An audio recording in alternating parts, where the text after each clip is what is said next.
نحمده ونصلي على رسوله الكريم أما بعد. السلام عليكم ورحمة الله وبركاته. சஜிதா சஹவு. தொழுகையில் மன ஓர்மையுடன் தொழுவது மிகவும் அவசியமாகும்.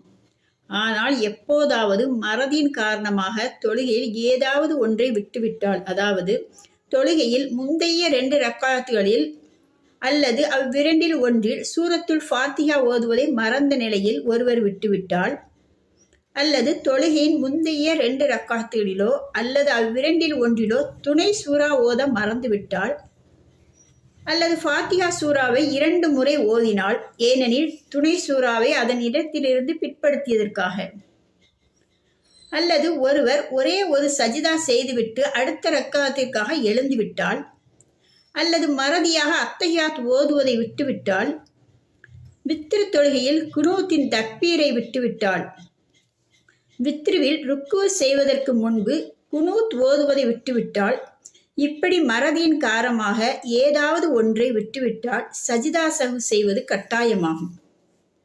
சஜிதா சஹு செய்வதின் முறை. சஜிதா சஹு வாஜிபான ஒருவர் கடைசி இருப்பில் அத்தஹியாத்தை ஓதி முடித்துவிட்டால் தனது வலதுபுறம் மட்டும் ஒரு சலாம் கொடுக்க வேண்டும். பிறகு தக்பீர் சொல்லி தொழுகையின் சஜிதாவை போன்று 2 சஜிதாக்கள் செய்ய வேண்டும். பிறகு அமர்ந்து வாஜிபான முறையில் அத்தஹியாத்தை ஓத வேண்டும். மேலும் நபி ஸல்லல்லாஹு அலைஹி வஸல்லம் அவர்களின் மீது ஸலவாத் ஓத வேண்டும்.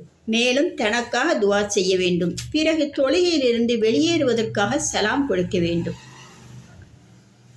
சமிஅனா வ அத்அனா குஃப்ரானக ரப்பனா வ இலைக்கல் மசீர். எங்கள் இறைவா, உன் வசனங்களை நாங்கள் செவியுற்றோம், உன் கட்டளைகளுக்கு நாங்கள் கீழ்ப்படித்தோம், உன்னிடமே மன்னிப்பு கோருகின்றோம், நாங்கள் மீள்வதும் உன்னிடம்தான். வாஹிர் தஅவானா அனில் ஹம்துலில்லாஹி ரப்பில் ஆலமீன்.